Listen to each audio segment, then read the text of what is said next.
പരമേശ്വരന്റെ കോപത്താൽ കാമദേവൻ അഗ്നിക്കിരയായ വിവരമറിഞ്ഞ് മദനപത്നിയായ രതീദേവി അത്യധികം ദുഃഖിച്ചു. തന്റെ ഭർത്താവിന്റെ പുനർജന്മത്തിനായി രതീദേവി പരമേശ്വരനെ തപസ് ചെയ്യുവാൻ തുടങ്ങി. രതീദേവിയുടെ തപസ്സിൽ സംപ്രീതനായ പരമേശ്വരൻ പ്രത്യക്ഷനായി. ദേവാ, അവിടുത്തെ ക്രോധാഗ്നിയിൽ എൻ്റെ പ്രിയൻ ഭസ്മമായി തീർന്നു. സ്വാമി, ദേവാഞ്ജയെ മാനിച്ച് അദ്ദേഹത്തിൻ്റെ ഗതിയിൽ കനവുണ്ടാകണമേ. ദേവാ, അദ്ദേഹത്തിന് പൂർവ്വരൂപം നൽകിയാലും രതീദേവി വിലപിച്ചു. അല്ലയോ രതീദേവി, നിന്റെ ദുഃഖം താമസം വിനാൽ ശമിക്കുന്നതായിരിക്കും. നീ ഭൂമിയിൽ അവതരിക്കും. അന്ന് പുത്രാർത്ഥിയായി എന്നെ ഭജിക്കുന്ന നിനക്ക് കാമൻ പുത്രനായി നിന്ന് പറക്കും. ഇപ്രകാരം അനുഗ്രഹിച്ച ശേഷം പരമശിവൻ അപ്രത്യക്ഷനായി. നാളുകൾ കടന്നുപോയി. പരമേശ്വരന്റെ അരുളപ്പാട് പോലെ തന്നെ രതീദേവി ഭൂമിയിൽ ജനിച്ചു.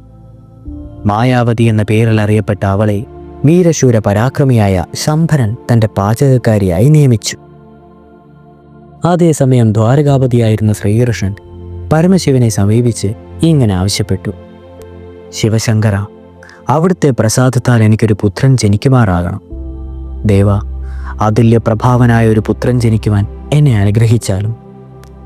സ്വാമി, അവിടുത്തെ അപുത്ര ദുഃഖത്തിന് ഉടനടി പരിഹാരമുണ്ടാക്കും. എൻ്റെ നേത്രാഗ്നിയിൽ എരിഞ്ഞ കാമദേവൻ അങ്ങയുടെ പത്നിയായ രുക്മിണിയുടെ പഗർഭത്തിൽ പിറന്നതായിരിക്കും. സുന്ദരനും പരാക്രമിയുമായ അവൻ വിശ്വപ്രശസ്തി നേടും. പരമശിവൻ അറിയിച്ചു.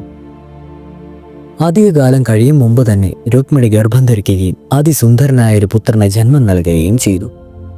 ഇക്കഥകളെല്ലാം നടക്കുന്നതിന് മുമ്പ് ശംഭുരാസരന് പരമശിവനിൽ നിന്നും ഒരു ശാപം ലഭിച്ചിരുന്നു. അതിൻ പ്രകാരം കാമദേവൻ ഭൂമിയിൽ ജനിച്ചാൽ ശംഭരൻ വധിക്കപ്പെടുമെന്നായിരുന്നു വിധി. അതിനാൽ കാമദേവൻ ഭൂമിയിൽ ജനിക്കുന്നു എന്നറിയുന്നതിൽ ശംഭരൻ അതീവ ശ്രദ്ധനായിരുന്നു.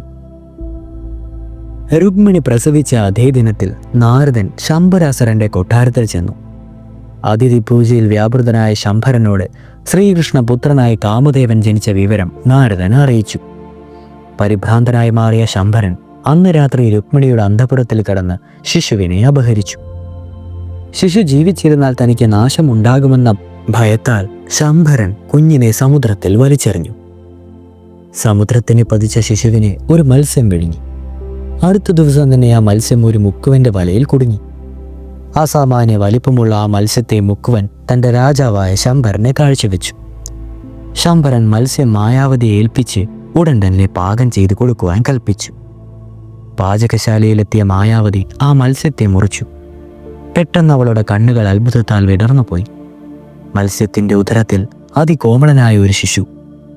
തൻ്റെ ഹൃദയം അവൻ അപഹരിക്കുന്നതായ മായാവതിക്ക് തോന്നുകയുമുണ്ടായി.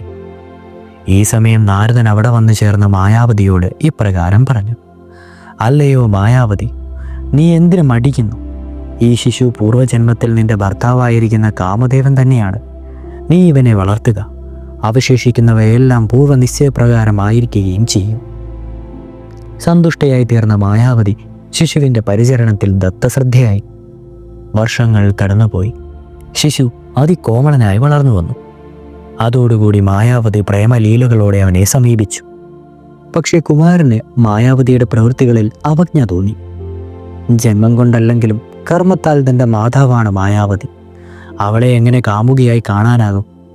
അവളുടെ പ്രേമലീലകൾ എങ്ങനെ സഹിക്കുവാനാകും? ഒരു ദിവസം കുമാരൻ തൻ്റെ വെറുപ്പ് പ്രകടമാക്കുക തന്നെ ചെയ്തു. അമ്മേ, അവിടുന്ന് എന്ത് അവിവേകമാണ് പ്രവർത്തിക്കുന്നത്? ഞാൻ അവിടുത്തെ മകനാണ്.